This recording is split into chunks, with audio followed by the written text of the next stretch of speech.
The neon signs of Celestia Station flickered in the artificial twilight, casting purple and blue shadows across the crowded promenade. Lisa adjusted her holographic disguise, a simple Vex appearance with pale blue skin and minimal ridges, as she navigated through the throng of alien species.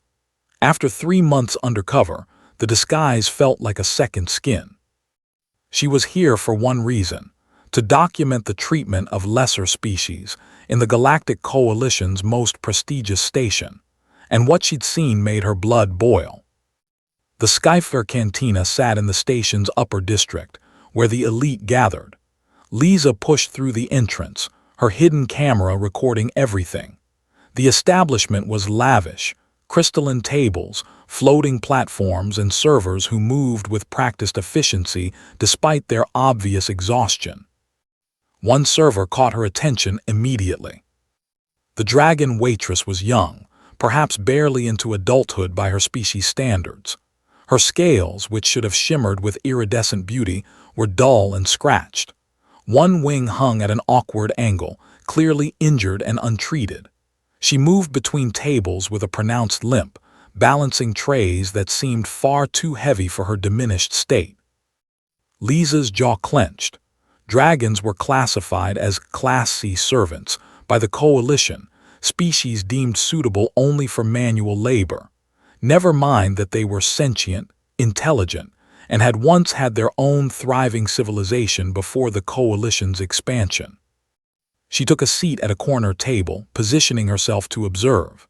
The dragon waitress approached, her golden eyes downcast. "Welcome to Sci-fi Cantina," she said softly, her voice carrying the melodic quality natural to her kind despite its weariness. "My name is Sira. How may I serve you?" "Just water," Lisa replied, keeping her voice neutral. "Thank you." Sira nodded and limped away. Lisa watched as the young dragon moved to the kitchen, her injured wing trailing slightly. Every movement spoke of pain carefully hidden, of dignity maintained against impossible odds. At the adjacent table, a group of Kravar merchants, large, four-armed beings who controlled much of the station's commerce, laughed loudly. Their table was a mess of spilled drinks and scattered food. As Sira approached to clear it, one of them deliberately knocked a glass toward the edge. "Oops," the Kravar rumbled, his translator making his amusement clear. "Better catch that, scale rat." Sira lunged for the falling glass, her injured wing flaring instinctively. The pain was immediate and visible, she gasped, nearly dropping the tray she carried. But she caught the glass, though the effort cost her. She swayed, clearly dizzy. "Pathetic," another Kravar commented. "Look at it, can barely stand. Why do they even keep damaged goods working?" Lisa's hands formed fists beneath the table. She wanted to intervene, but her mission required discretion. She needed documentation, evidence of systematic abuse. One incident, however horrible, wouldn't be enough. The evening continued. Lisa ordered minimally, nursing a single drink while she watched. Sira was run ragged, given the worst tables, the most demanding customers. Other servers, primarily Vex and Kravar, received tips and occasional kindness. Sira received only demands and contempt. Then Alex arrived. Lisa recognized him immediately despite his own Kravar disguise. They were partners on this undercover operation, though they'd maintained distance to avoid suspicion. He was seated in her section, an apparent coincidence that they'd actually carefully planned. Alex played his role perfectly, acting every bit the arrogant Kravar merchant. He was loud, demanding, making a show of his importance. Lisa watched, trusting him but uncertain of his endgame. Sira approached his table with visible reluctance. "Welcome, honored customer. How may I?" "Finally," Alex interrupted, his translator cranked to maximum volume. "I've been sitting here for cycles. You useless creatures get slower every year." "My apologies, sir. I came as quickly as—" "Silence. I want Thoraxian wine, the 2847 vintage. And make sure it's properly chilled, unlike last time. You Class Cs can't do anything right." Sierra bowed her head. Of course, sir, right away. She hurried off and Lisa saw her blinking rapidly, fighting tears. The other patrons barely noticed, accustomed to such scenes. When Sierra returned with the wine, her hands trembled slightly. She was clearly near collapse, running on nothing but stubborn will. As she poured, a single drop splashed onto the table. Alex exploded. Incompetent, he roared, standing so quickly his chair fell backward. Look what you've done. This tunic is worth more than your entire bloodline. Sir, please, I'm sorry. Sierra backed away, her injured wing pressed against her side protectively. Sorry, sorry. Alex advanced on her and the entire cantina fell silent. This was entertainment for them, watching the mighty put the lowly in their place. You clumsy, worthless creature, you're not even fit to serve. Sierra's eyes widened with fear. Lisa tensed, trusting Alex but terrified of where this was going. She activated her hidden recorder, capturing everything. Please, Sierra whispered, and now tears did fall, tracking lines down her scarred snout. Please don't kick me. I'm hurt. I'm already hurt. I'll clean it. I'll do anything, just please. Her voice broke. A young dragon, working injured, begging for mercy from someone who saw her as less than nothing. And Alex kicked her. Lisa nearly moved then, nearly broke cover entirely. But something in Alex's posture and the precise way he moved made her hesitate. The kick was theatrical, dramatic, but carefully controlled. Alex's boot struck Sierra's uninjured side, the impact hard enough to send her sprawling but not to cause real damage. To the observers, it looked vicious. To someone who knew Alex, who'd trained with him, it was masterfully measured. Sierra fell, crying out more in fear than pain. The cantina erupted in laughter and applause. The Kravar merchants at the next table raised their glasses in salute. That's how you handle them, one called out. Alex stood over Sierra, playing the role to perfection. Pathetic, absolutely pathetic, manager. The cantina manager, a sleek Vex with calculating eyes, hurried over. Sir, I apologize profusely for. This creature is injured, barely functional, and has now ruined my evening. Why is she even working in this condition? The manager's expression flickered, surprise, then calculation. She insisted she could work, sir. Her medical costs have been taken from her wages, and she needs to earn them back. Earn them back? Alex's voice dropped dangerously. So you're telling me you charge servants for medical treatment, then force them to work while injured to pay off the debt? The manager hesitated, suddenly uncertain. This wasn't how these confrontations usually went. That's standard policy for Class C. Show me, Alex demanded. Show me this policy in writing.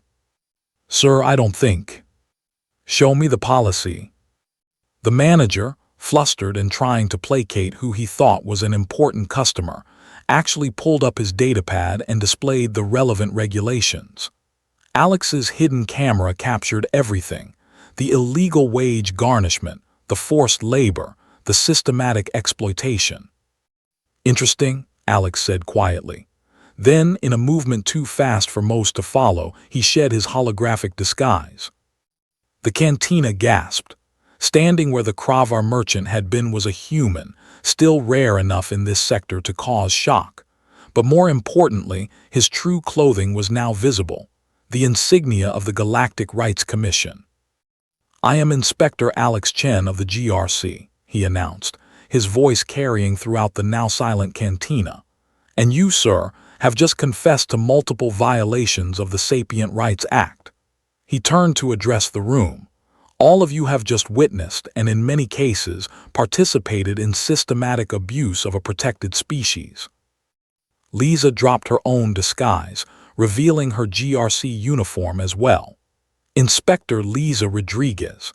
This entire establishment is now under investigation. The manager's face went pale. You can't. Humans can't. Can't what? Alex asked coldly. Can't enforce the very laws your coalition claims to uphold. Can't protect species your people have deemed lesser. Watch us. He turned to where Sierra still lay on the floor, trembling. His expression softened completely as he knelt beside her. "Sierra, is it? My name is Alex. I'm so sorry I had to do that. It was the only way to get him to show us the proof we needed. Are you hurt? Did I hurt you?" Sierra stared at him, golden eyes wide with confusion and hope and fear all mingled together. You're human." "I am, and humans have a saying. Humanity, fuck yeah. It means we don't give up, we don't back down, and we sure as hell don't let people abuse others just because they can." He offered his hand. "Will you let me help you up? We're going to get you proper medical treatment, Sierra. No charges, no debt, and these people are going to face justice." Sierra looked at his hand for a long moment. Then, slowly, she placed her clawed hand in his and let him help her to her feet. The raid that followed was swift. GRC agents who'd been waiting for Alex's signal flooded the station. They found dozens of violations, not just in the cantina but throughout the upper district establishments. The documentation Alex and Lisa had gathered over 3 months was damning. But for Alex, the moment that mattered most was hours later, in the station's medical bay. Sierra's wing had been properly treated, her scales given the nutrients they needed to regain their luster. She looked at him with something like wonder. "Why did you do it?" she asked. "Why did you kick me when you could have just revealed yourself?" Alex met her eyes steadily. "Because they needed to think I was one of them. If I'd revealed myself first, the manager never would have shown me those policies. He'd have deleted them, covered his tracks. Your pain, and I am truly sorry for adding to it, even for a moment, gave us everything we needed to shut this place down and help hundreds like you." Sierra was quiet for a moment. Then, "Humans are strange."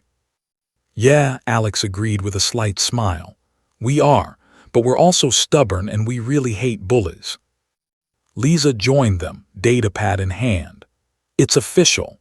The Sci-fi Cantina's license has been revoked. The owner and management are facing criminal charges, and the Coalition Council has agreed to a full review of Class C designation policies." "Because of me?" Sierra asked, disbelieving. "Because of you," Lisa confirmed. "Your courage to keep going, to survive, that's what made this possible. You're a witness, Sierra. Your testimony combined with our evidence is going to change things." Sierra's wings, both now properly healed, rustled softly. "What happens to me now?" Alex and Lisa exchanged glances. "That's up to you," Alex said. "You're free, truly free. The GRC will help you get wherever you want to go, do whatever you want to do. You have options now." Sierra looked between them. These strange humans who had infiltrated one of the Coalition's most prestigious stations, who had endured months undercover, and who had risked everything to protect people they'd never met. "I want," she said slowly, "to help others like me, to make sure no one else has to beg not to be kicked while they're already hurting." Lisa smiled. "Then we'll help you do exactly that." As Alex watched Sierra's scales begin to shimmer with renewed health and hope, he thought about humanity's place in the galaxy. They were newcomers, still finding their way. But they'd brought with them something the Coalition had forgotten, the unshakable belief that every sentient being deserved dignity. Sometimes that meant standing up. Sometimes it meant speaking out. And sometimes, when necessary, it meant playing the villain to expose the real monsters. Humanity, fuck yeah.